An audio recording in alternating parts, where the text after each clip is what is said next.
is a place that belongs to all of us, a place with a beauty all its own, a place graced by the presence of trailblazers, from Winston Churchill to the Dalai Lama, Audrey Hepburn to Masai Ujiri and the Toronto Raptors. Visionaries, leaders, artists, storytellers, athletes. Those who come here with purpose, with lifetimes packed full of experience and unique perspectives. Not all were in the history books. Not everyone a household name, but every voice important. This is a place that has the power to connect us all, a place that leaves us inspired, stirred, and most importantly, thinking differently. It's the go-to place for conversations that matter. And while this place has no fixed address, it is here, on this stage, at this podium, that our most valuable national resource lives: open dialogue. Join us here as we share the ideas that drive this nation forward. Join us in this place. Welcome to the club, the Empire Club of Canada.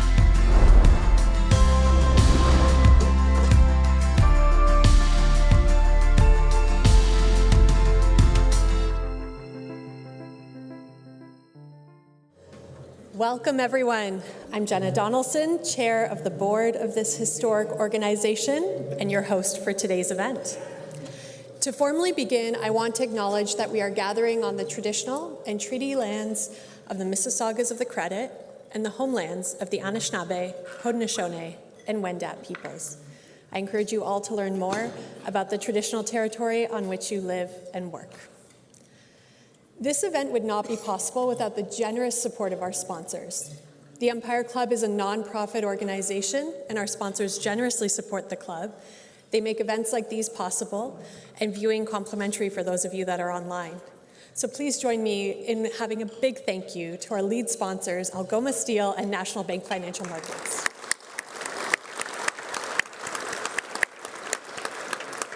And to our VIP reception sponsor, McKinsey. Thank you.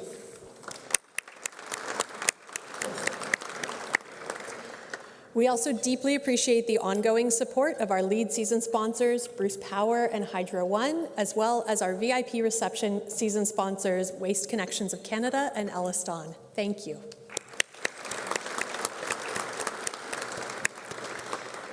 And finally, thank you to our media partner, the Toronto Star, and our AV partner, Bespoke Audiovisual. Appreciate your support.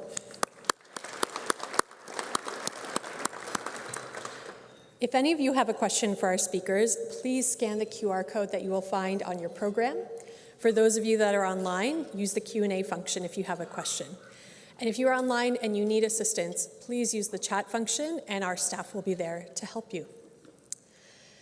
So we all know that the title of today's event is Manufacturing and Exporting in the New World Order: Trade, Tariffs, and Trump.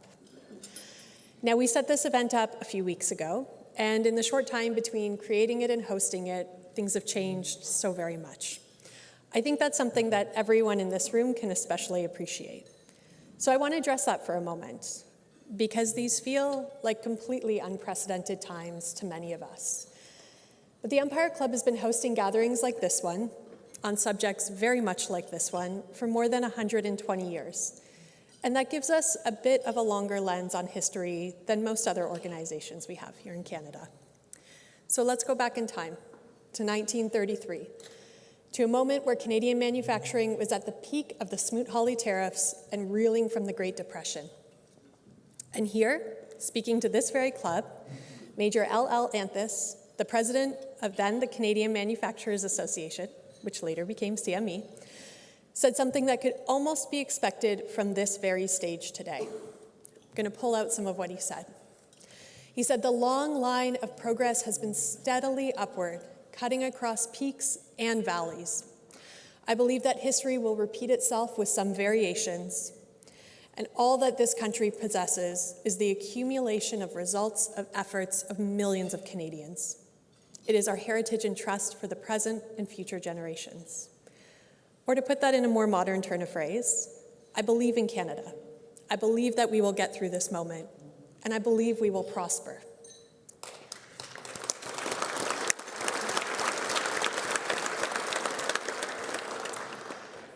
Yes, in many ways, these are unprecedented times. Certainly, the speed of events is unprecedented. But there's wisdom in our past if we choose to listen to it.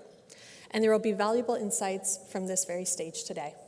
I know everyone here is eager to hear it. And so now it's my pleasure to introduce one of our lead sponsors today. Michael Garcia has been at the helm of Algoma Steel since 2022, and he's been a leader in steel, pulp, paper, and aluminum for over 30 years. We're lucky to have him here today to get this important topic started. So please join me in welcoming to the stage President and CEO of Algoma Steel, Michael Garcia.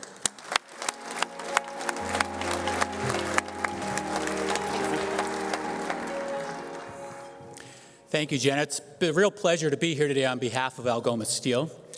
At Algoma Steel, we've been manufacturing and exporting steel products into the U.S. and across North America for over 100 years. So the title of the event, Manufacturing and Exporting to a New World Order, is certainly relevant for us. We are excited about that. And perhaps given Jenna's comments about the history, and it seems that these type of subjects are always on our minds throughout the last 100 years, it's not so much the New World Order, but it's the next world order, because it's always going to be the next world order. So we're paying very close attention to the developments around tariffs and the impact it would have on Algoma Steel. We are one of the premier steel companies and manufacturers in Canada, and with the recent acquisition of Stelco by Cleveland-Cliffs, a U.S.-based company, we're the only remaining independent, publicly owned steel company in Canada. Tariffs will significantly impact us, and it's something we'll have to manage through. Regardless of that, we're quite bullish on the future at Algoma Steel. We are implementing a new electric arc furnace project. With that implementation of this new steelmaking technology, we will reduce our carbon emission by over 70% and increase our steel capacity by 30%. So we're quite excited about that. We don't know if we'll be selling the same amount of steel, roughly half that we produce, into the U.S. As all these tariffs get shooken out. But we know with the world-class assets that we have in Sault Ste. Marie, we will be selling our steel somewhere. So it's our pleasure to be here. Really looking forward to the conversation to come, and thank you for having us.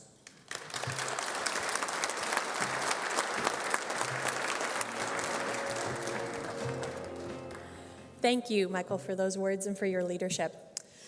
Now, to set the stage for our panel discussion, I am delighted to bring up our next speaker. She is the Chief Economist at Deloitte Canada. She's here to provide us with some important economic context for this discussion. So please join me in welcoming to the stage Dawn Desjardins. Welcome, Dawn.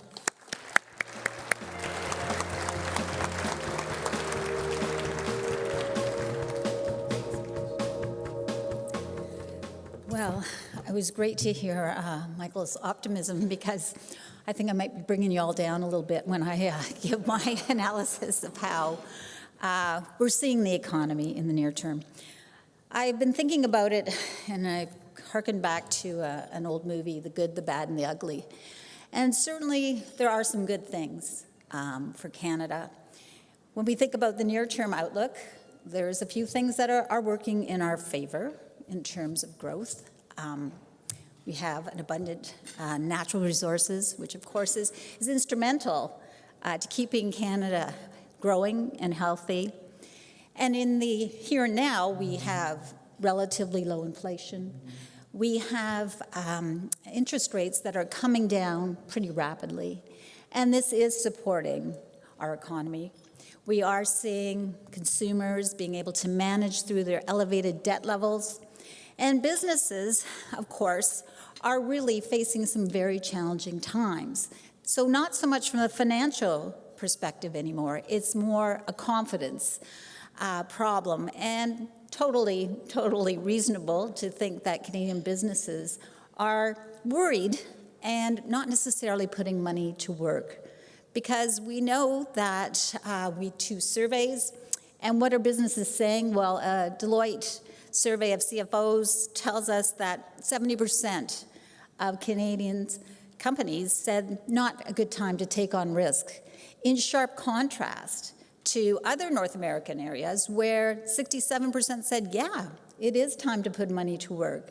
So we know that that's kind of the bad part of our economy right now, this lack of confidence, which is, I think, the most reasonable way we can talk about it.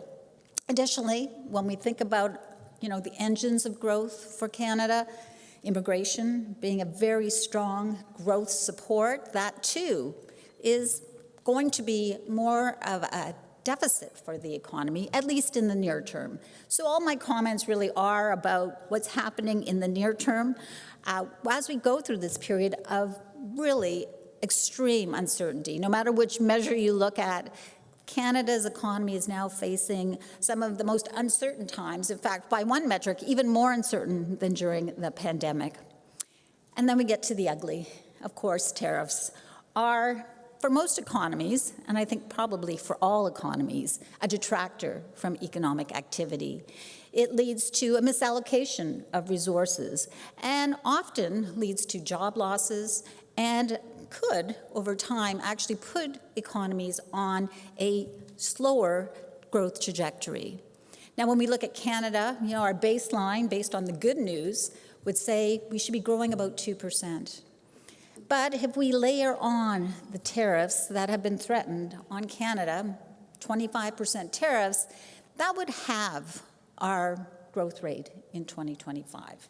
And it would keep it growing at about half a percentage point lower than it otherwise would. If we retaliate, we would see, in fact, our economy slip into recession. So people often say, well, if you know that, why would you do it? But we think about why people put tariffs on in the first place. We have the 3 R's. One is revenue, and certainly the Trump administration is looking for revenue as they try to implement income tax cuts. So they're looking to offset there. The other is restriction. If you feel that another country is in fact supporting an industry which is reducing your competitiveness in that market, you could levy a tariff on that. Or reciprocity. And that just means putting it on to match the other party so that you have something to actually deal with, to negotiate. So we're going through a very difficult time. I think our baseline view is that we will see reciprocal tariffs that will create significant headwinds for Canadian companies.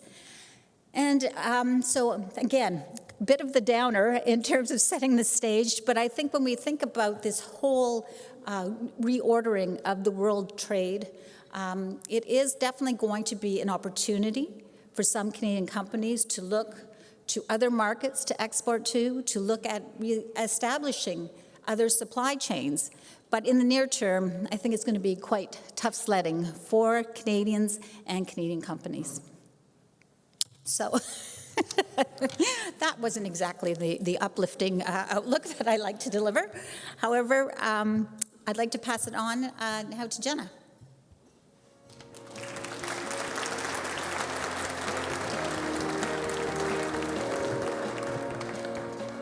Thank you, Dawn. Thanks for giving us a clear-eyed view of this economic moment. And it is important to ground these discussions in data, and that's partly why we appreciate you setting the stage for us.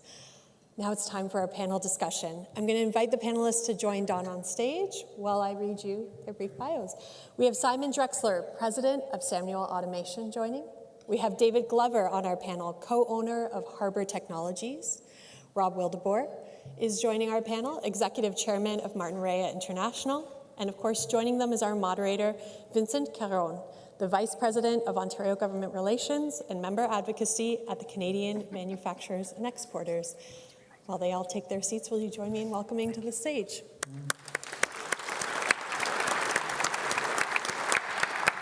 Vincent, over to you. Thank you very much. I mean, it was really great to see the words of a former CME president, then the Canadian Manufacturers Association. If I go maybe back a little further in history, in 1871, Canada was 4 years old. Canada was as old as my youngest daughter. And the Ontario Manufacturers Association was created here in Toronto. And that was really the beginning of Canada, building a country east-west, using the tools we had at the time, right? The railway, trade with Britain and the British colonies. And we built that country on that idea that we are one nation. It's something that has really been propelled by free trade, right? Like our economy has really grown through free trade, but we remain who we are. We did a century of a strong manufacturing sector without free trade, and then since then, in 1965, starting with the Auto Pact, the integration really brought us to new heights. But really, what we really need right now is to think through, let's zoom out a little bit from the moment, because this moment, I mean, obviously we all feel it every day we watch the news. It's the headline, it's one headline after another, and we're all hoping for a good resolution. But hope is not a strategy. So what we're hoping to do here today is focus a little bit more on what our entrepreneurs need, on what our manufacturers, our leaders in auto and food and automation, in chemical products, all the things that we make here. Let's look at what we can do. Obviously, it's in the DNA of the Empire Club and CME to be here today and talking about working together as one nation. But we really do need we need to hear it from the business leaders, and we need to do it for them. It's really good to have everyone here today. And Rob, I think I'll start with you because we're talking about using a crisis to deliver results. And I think there's no better person than you to talk to us about this. You were talking recently on the recent podcast that you did and talking about 9/11 and the time when Martinrea was created, and you were watching things unfold on TV, and what how did Martinrea use this moment, and how did you grow from that point? Well, on 9/11, I felt depressed. I felt almost as depressed as I did after hearing the economic outlook. So we just heard, we started as an auto parts company on September 10, 2001. We bought 3 presses, and I had a bought deal letter the next morning for financing. And the guy on the other side says, "You better turn on your TV because something's happened." And I looked at it, and of course it was a tragedy, but I was thinking, how are we going to pay for those presses? Since that time, we've been through 2008 and 9 and COVID and everything else. Our company, from a small Toronto base, has grown from 0 to about $5 billion in revenues. We have 19,000 employees, 2,000 in Canada, 4,500 or so in the United States, 9,000 in Mexico, and we're around the rest of the world as well. So we've managed to grow through crisis after crisis, and I will say never let a good crisis go to waste. People are going to buy cars, they're going to need parts for cars, and there's opportunities as far as that goes. But in terms of this particular issue that we have, I think it's important to figure out how we talk to the Americans, right?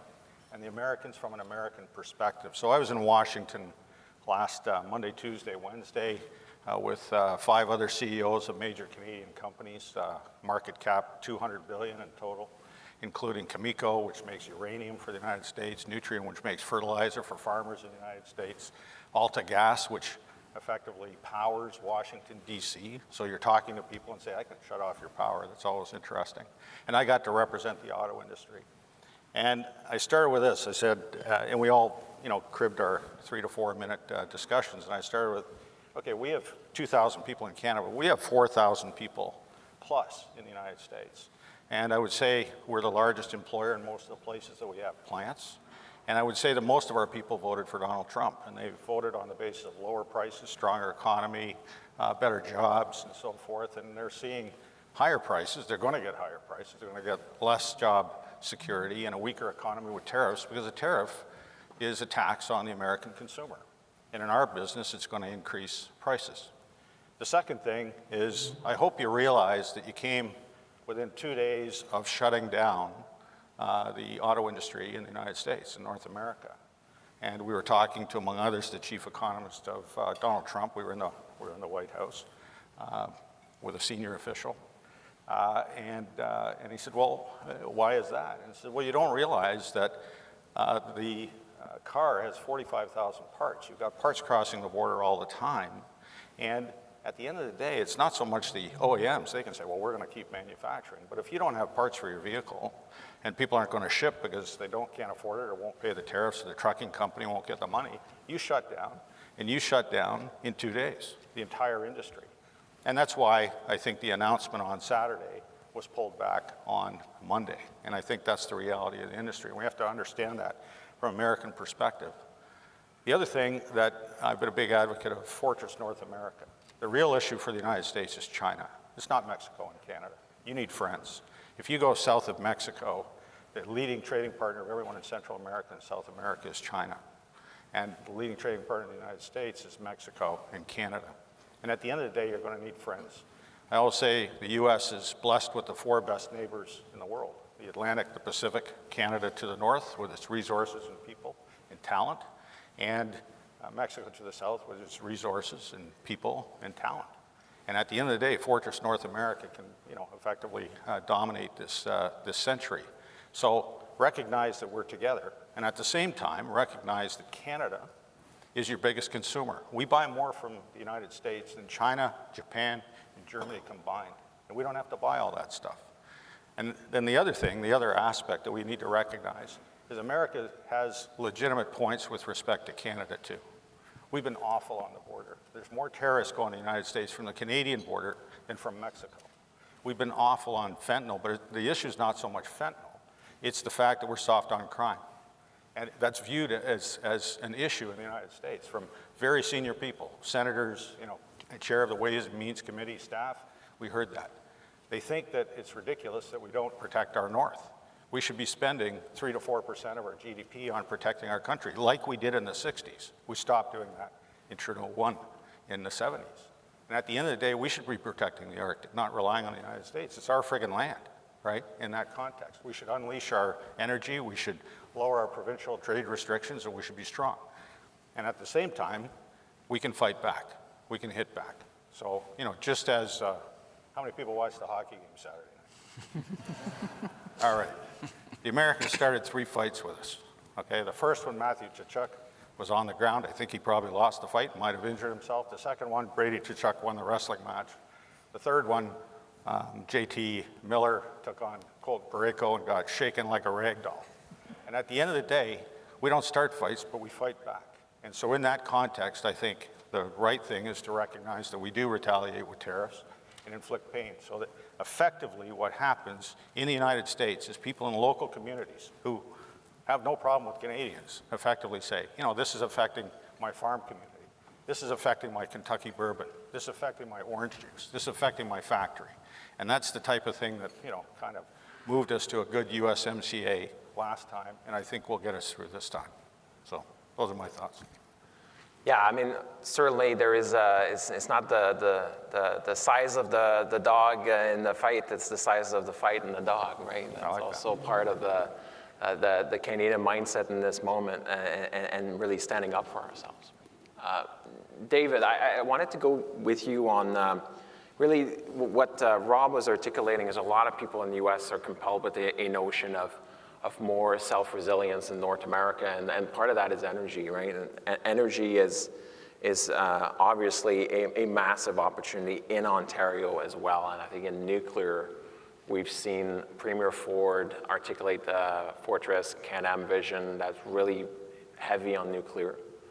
And what we don't often talk about is also what that means to manufacturers. So it's obviously a potential point of collaboration with the U.S., but it's also a tool of resilience for our manufacturers here. And you're a smaller company. You're in Windsor. You're right on the front lines there, and that means a lot to you. So can you tell us a little bit about that opportunity in nuclear and what we can do in this moment with it? Yeah, Windsor obviously being a border town is the we are right on the front line, like he said. Product comes back and forth nonstop for automotive industry, but for all industry. And, Doug Ford kicked off his political campaign in Windsor because southwestern Ontario is the hotbed for manufacturing.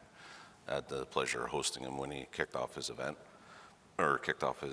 campaign.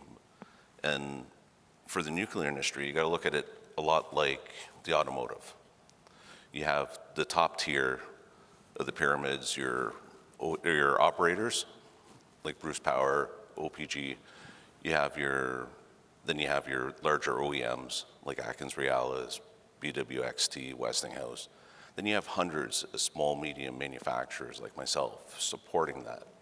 And that's not just Ontario. We do programs worldwide. So we have Canadian OEMs producing reactor components, refurbishing reactors, designing, building SMRs for the world market. We plan tooling years in advance, unlike the automotive industry where it's almost instantaneous. Budgets are made for reactor refurbishments and special tooling. Sometimes, can be almost 2 years in advance, long before the threat of tariffs were ever an issue. Yeah. So if we enter into even just the threat of tariffs, but if we enter into a tariff war, you're going to see industry grinding to a halt in Canada. A lot of big programs are going to stop because where's the money going to come from?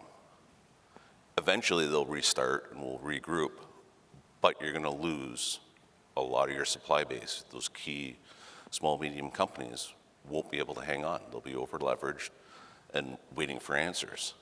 And that's a big risk that we have.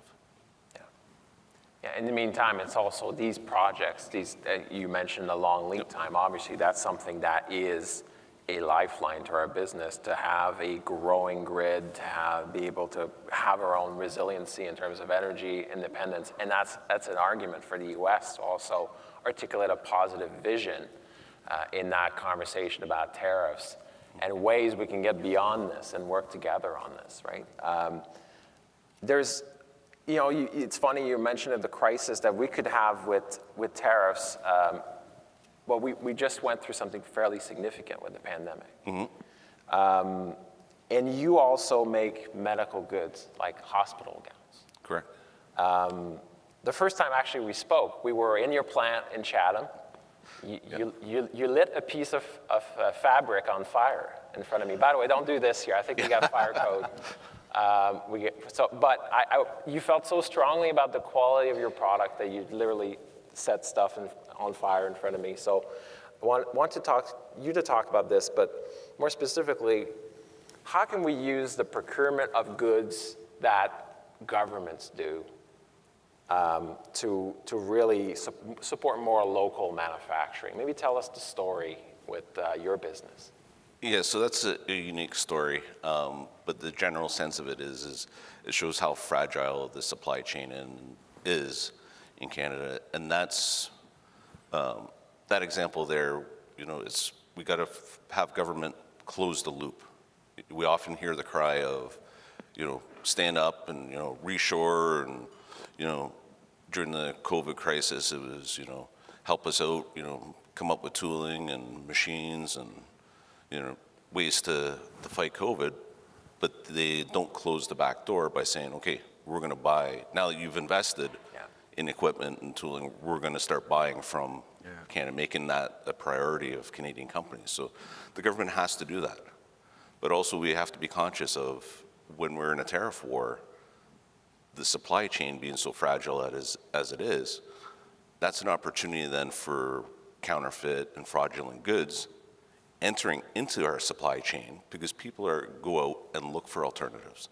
They look for cheaper product to put into their machines or into their goods that they sell and onto the government or the consumer, or in worst cases, like power plants, where you need to know you have a strong supply chain, but when you're under those pressures, people start looking elsewhere. And so here you are with investing in dozens of robotics arms, doing Industry 4.0 manufacturing, do a gown a minute in your plant.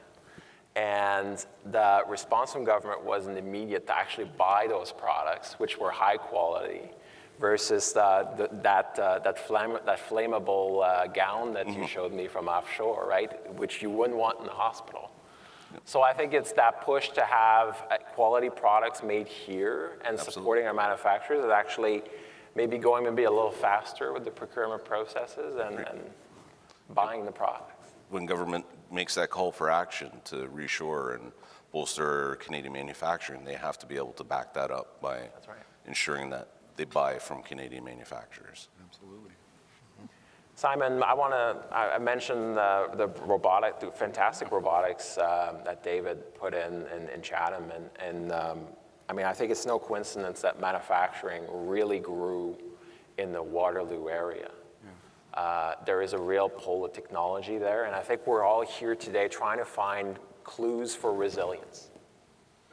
And so when you think about Industry 4.0, using robotics, AI, sensor technology to really get our companies to be more efficient and more resilient. Like how do we use automation for that purpose? And maybe tell us a little bit about what you do at Samuel. Yeah, I think technology has a very significant role to play in the discussion that we're having today. We're really lost in the short term of what's happening in the crisis of the now. But technology has the potential to really change some troubling trends inside of Canada. And I would start by saying what we have in Waterloo is an asset to Canada. And I would extend it beyond Waterloo. The Waterloo to Toronto Technology Corridor is an asset for Canada that is underutilized in our domestic market. I find myself to be quite fortunate. I've traveled the world. I've seen some of the most automated facilities on the planet. I've been a part of deploying some of the most complicated technology that exists in the world today. And the troubling part of it is that much of that happens in Waterloo, but Canada doesn't know about it. We're not a particularly boastful group, the automation cluster that exists inside of the Waterloo-Toronto corridor. And we export way too much of it. The makeup of the ratio of technology that's deployed inside of Canada versus elsewhere is off, even by a ratio of the size of market that we have domestically. And so I would echo what Rob said in that you never want to let a good crisis go to waste. And I don't want to overstate or understate the fact that I think we are in a crisis right now. And technology could help to change the problem that I see, which is actually a productivity gap in Canada. The productivity gap in Canada has gone ignored far too long. We currently sit 18th in the OECD for productivity measures. The problem's actually getting worse, not better. So in 2023, our productivity fell the most of any country in that group, 1.8%.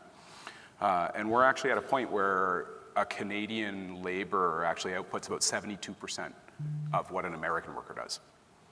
And so if we do think about a world for Fortress North America, which I completely agree with, by the way, we have to up our game. And to me, the crisis is a call for action to start to leverage the assets that we have inside the technology portfolio, inside of the Kitchener-Waterloo corridor, to do a couple of things. And first and foremost, address that gap in productivity. We need to buy Canadian. Take advantage of the assets that we have to support the domestic supply of goods and utilize the strengths that we have as a country. We are a highly educated workforce. We are a highly innovative group. And we have a demonstrable track record in the Waterloo-Toronto area of not only developing world-class innovation, but deploying it. The problem is that we most often deploy it outside of Canada. And the second thing, and when it comes to resilience, and technology helps us if we're more productive, but technology can actually help us plug some gaps in our supply chain. And I believe that's a role the government is to play, to tell us where we want to focus. It's too easy to say that we want to buy Canadian. It's too easy to say that we want to strengthen our domestic supply chain. It's too generalized. Specifically, what are we trying to close? What is the government willing to support? Is that nuclear and energy, and we want to invest in Canadian-based supply chain for nuclear and energy? oftentimes we're tied to resources for obvious reasons, but the domestic market doesn't use resources.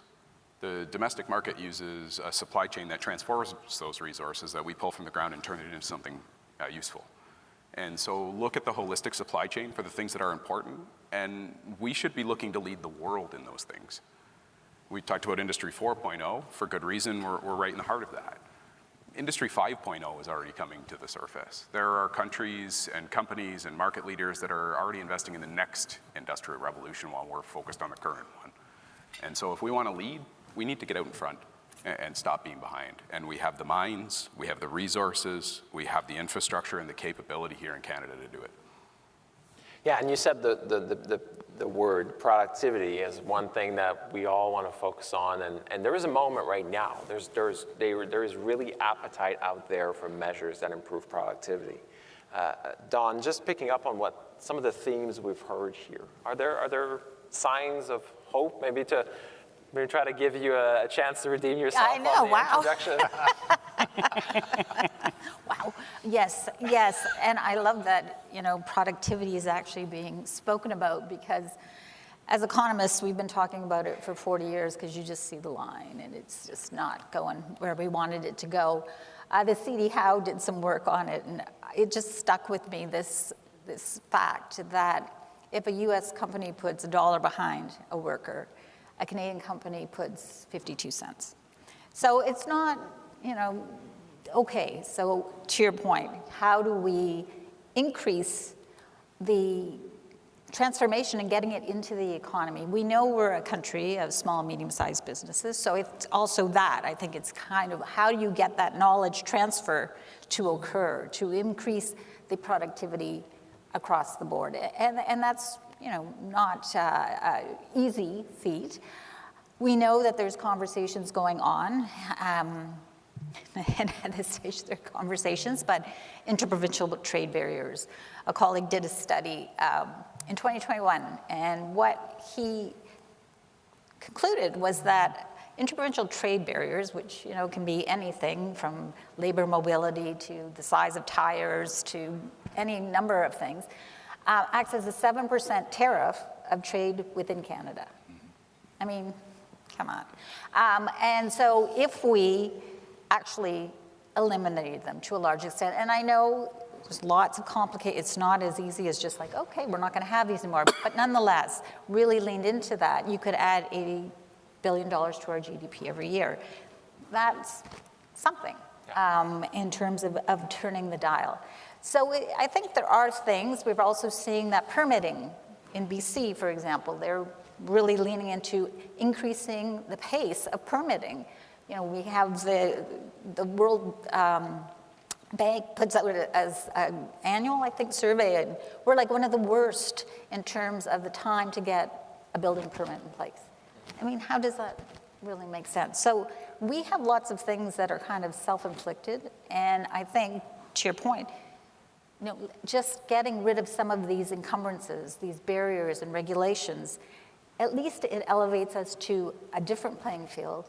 And perhaps we will have to look, outside the US for some of our exports. I mean, we do still probably going to be a big exporting nation given a relatively small population with lots of resources. But having said that, how do we, from a country that's kind of turned into the unreliable boyfriend, how do we migrate away from that? Yeah, and how do we work on ourselves, right, while things are a little iffy on this side? On that, though, I think we really want to go on practical, actionable solutions. And we want to avoid, obviously, escalating tariffs between Canada and the US, but we don't control that. So what do we control? What do our decision makers control? Right now, we have a provincial election. We have one week to go. CME published a questionnaire to all parties, and actually we've gotten quite very concrete responses. We can tell parties want to do something, and they want to help, and things I haven't heard before from them. We will be revealing that later this week. But I think what we really want to hear from you is, what do you need? in terms of tools to keep growing in this time? Rob, what do you think? Well, a lot to unpack here. We need competition, right? So we need access to markets. You can talk about trading elsewhere. We're still at 75% with the Americans and more with North America. We have to try and open up those markets. You absolutely need to do that. When you're talking about productivity, the companies in this country that have to compete internationally are productive. Otherwise, they're out of business, right? And so when we see the USMCA negotiation, they're going to come after our milk marketing boards and so forth, because I feel that they've been lied to about promises on that.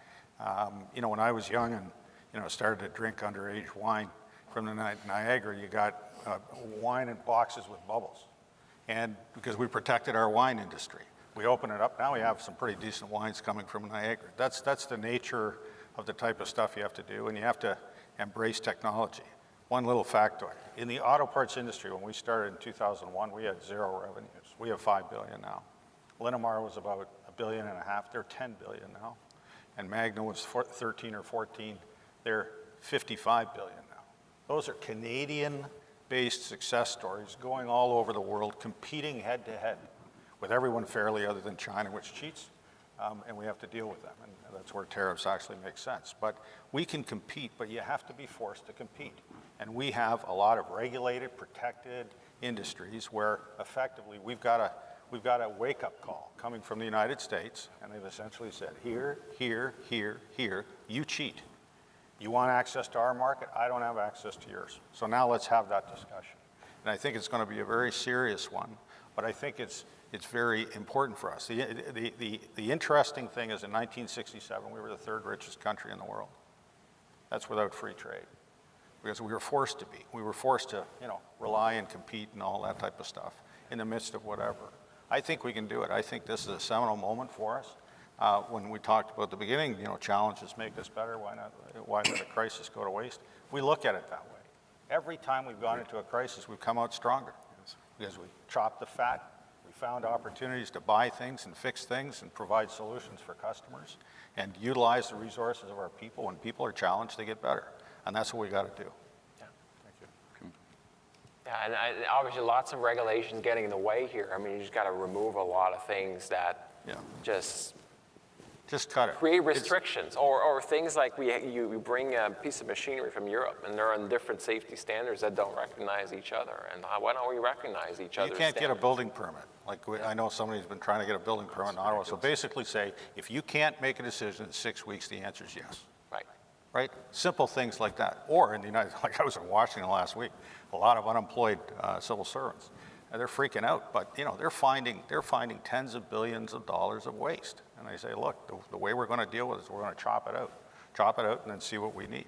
And to a certain extent, we probably got to do that here too. Yeah, we've asked the Ontario government to bring a bill within 100 days to make a real difference in terms of red tape reduction and removing barriers for businesses. Simon, in terms of incentives, anything that comes to mind? I was going to just say, I think the term is complacency. I think we've become complacent relying on the United States for far too many things, and they've given us a wake-up call. That is an opportunity for us to take care of our own house. And so look to the domestic market and the things that we can do to strengthen our domestic market, remove provincial trade barriers, buy Canadian where we can buy Canadian, get the government to look to invest in Canadian technologies for the actual deployment of that technology, not just the development, and then look for other markets to allow us to compete globally. Right now, we have work to do to effectively compete globally across the board. There's great success examples in automotive. We've got good access to those markets and good access to those demands. There are equal amounts of examples where we don't compete that well globally in the transformation or their production of goods. So we need to look to where we want to be leaders, take care of our own house, and then push to be world leaders. Look at the world market and lead the way. On the deployment of technologies, though, because that's something you've thought about a lot, and I know, David, you've also, try to be at the forefront there. And I know Rob, in terms of artificial intelligence, Martinrea has really been at the forefront. But what are some of the obstacles that you governments can help remove or incentives can work on that. One thing that we've heard from businesses is sometimes just the ability to train people and to pivot with technology adoption. I think we could improve things on that front. What's your take on that? You can always improve training. I mean, that's key. We need key people in our industries to survive. So that has to be ongoing. But we also need government to understand what the bread and butter is of Canada. You know, for me, that's manufacturing. I don't see much else beyond that in terms of bread and butter for the economy. So we got to make sure that government actually knows manufacturing. I'm not talking Ford, GM, or Chrysler. I'm talking the tier ones and the hundreds of small, medium support companies that feed into that. Actually understand who you're dealing with. That way we can properly support it. And like Rob said, cut a lot of the fat. Get rid of a lot of the red tape and barriers that handcuff us in doing business. Anything that in our tax system we can do to get better? I've always been an advocate for expanding the SHRED program. Yeah. So I've been a fortunate beneficiary of SHRED, which scientific research and experimental development program for anyone who doesn't know. But it helps us be very innovative in Canada. Canada's a strong innovator. We develop a lot of great technology domestically, but oftentimes the first customer is not Canadian. And so you have small to medium-sized enterprises that are investing very good resources and very good Canadian minds in developing world-class technology, but it doesn't get deployed here. And so the extension of a SHRED credit to other small to medium-sized enterprises to do the development required for that initial deployment, I think is a tangible action that the government could take in the tax system to incent the adoption of Canadian innovative technology. Yeah, and applied technology, right? Like we talk a lot about AI, but really you work with it every day, and you've been really innovative with it. Martinrea, what's your thought? Yeah, so there's great technology in Canada. We're actually University of Waterloo Technology Innovation Partner of the Year a couple of years ago. Nice. We have a big co-op program, but we look at ideas and our industry is very interesting because we see all kinds of technologies. We see materials, we see AI, deep learning, and we're doing that in our plants. At the same time, we've become basically a strategic investor in a number of different things. So we're the largest shareholder of NanoExplore, which is the largest graphene producer in the world. Graphene is the strongest, lightest material in the world. We're looking at aluminum air batteries. We're looking at additive or aluminum powder for additive manufacturing. Those things are being developed in Canada, but they need a partner that knows how to make things. I think we're pretty good at ideas, but we have some companies that are really good at saying, we make things and we can show you how to scale up. And that's, your example with the medical equipment. We did masks and we did ventilator stands and did it in a matter of a couple of weeks. We're outperforming what the machines say we can do. So there are a lot of people looking for those types of partners that can help. And I think a number of Canadian companies can essentially say, I'm happy to be there. I know you're looking for a check, but what you're really looking for is something that we can show you how to basically get this into production so that you can actually sell. So whenever I look at an innovation company or whatever, and used to help finance them with my law firm, a number of people are here, we basically say, do you have your first PO? Because a PO tells you that you have a technology someone's willing to buy, right? And at the end of the day, a lot of people need that help to get the PO, whether it's the government or someone else. Agreed. Yeah, so we have about a minute and a half to go, so I just wanted to maybe go to one question from the audience before we wrap. In terms of what our Ontario colleges can do. Ontario colleges play a crucial role in developing the advanced manufacturing talent pipelines, given the current state. How can employers effectively leverage college graduates to meet workforce needs? I mean, we've got a lot of learning institutions that came here today, and I think everyone's wondering, how can we support manufacturers? Anyone wants to take that one? We have co-op programs, and at the end of the day, you take someone from the classroom, put them on the line, whether it's mechatronics or robotics or deep learning, and it's absolutely a tremendous experience. And the interesting thing is that the real students here are not the people that come from the colleges. It's the people in our company that see what's happening, and that is absolutely unbelievable. So more of that. I was actually going to use the same example. I think the partnerships where you're actually deploying your students as part of their learning journey into industry is where you get the most value. Yeah. And so usually the recommendation I make to UW or Conestoga or any of the institutions I'm talking about is that the co-op students should bring their experience back to the classroom, because they could actually help to give examples and bring some of the information back from industry to the academia. Yeah. Well, so we always end with Dawn, so I'll give you final words on that. Any other things that we can retain from today's conversation? Well, I think the one thing is we have to remember we are still a relatively small population. And so even though we do and should be doing all of these things, we also have access through free trade agreements to 1.6 billion consumers. So it is also reaching outside of Canada, developing it here, certainly retaining all the IP we can, developing it, but also knowing that there are trading partners where we do have free trade agreements who hopefully will stay intact. So yes, 77% of our exports go to the US, but we do have other potential buyers of all of the wonderful things we are manufacturing. And on that note, thank you, everyone. Thank you. We're going to stay tuned for what's next, but I think no matter what happens, we have a strong sector here, and we've got resolve to work together and to push forward. So thank you, everyone. Thank you. Thank you.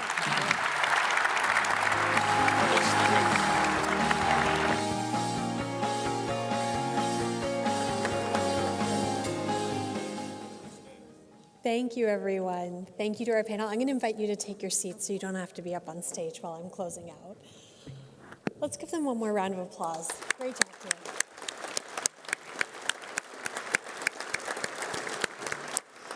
Very substantive conversation. I'm thinking we should maybe have you guys back on a weekly basis because everything's changing so much. We'll just have a pulse check every week. It is now my pleasure to invite our other lead sponsor to deliver a few words of appreciation. Dan Nolan's career has taken him from investment banking at CIBC and National Bank to serving as Chief of Staff to Canada's Minister of Finance, where he led the 2015 federal budget process. He's been Vice Chairman at National Bank since 2017, and I'm glad he's here today to close out our conversation on today's topic. Please join me in welcoming to the stage Dan Nolan.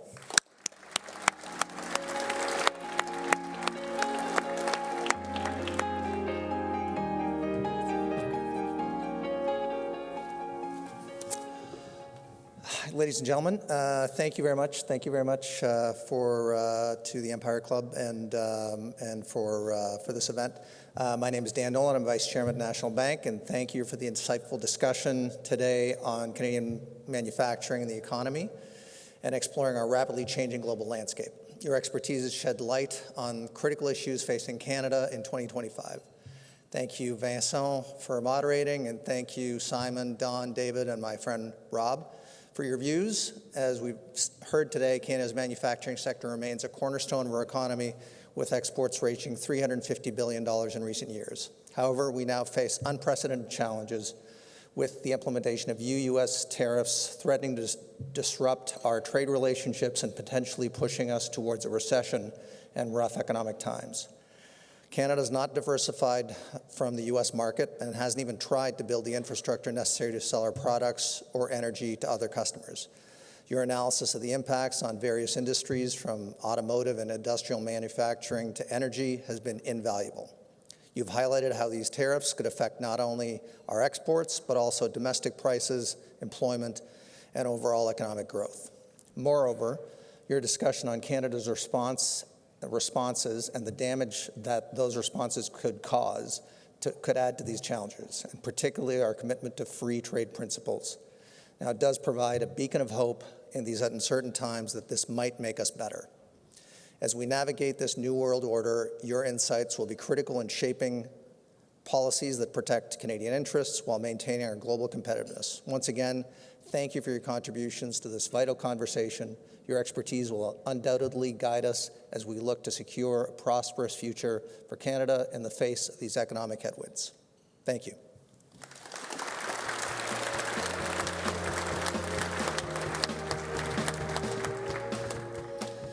Thank you, Dan, for those remarks to close us out. And thank you all for attending this afternoon. Once again, I'd just like to thank our sponsors for making this event possible. Thank you.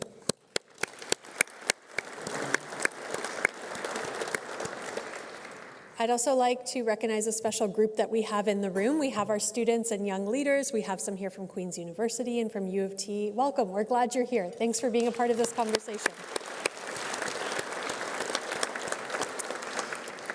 To stay connected, please subscribe to our newsletter by scanning the QR code found on your table.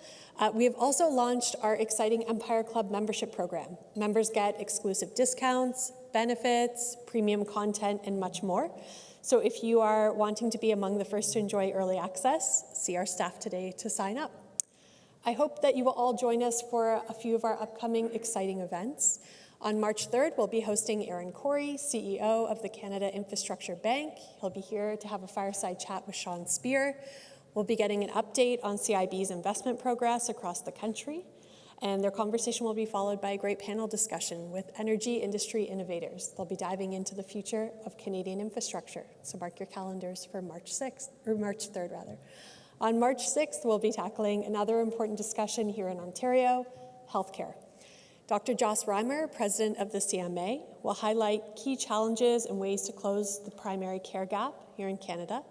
And Kelly Grant, health reporter at the Globe and Mail, will lead a conversation with Dr. Reimer, Dr. Dominic Novak, president of the OMA, and Dr. Ogista Horn, president of the Indigenous Physicians Association of Canada.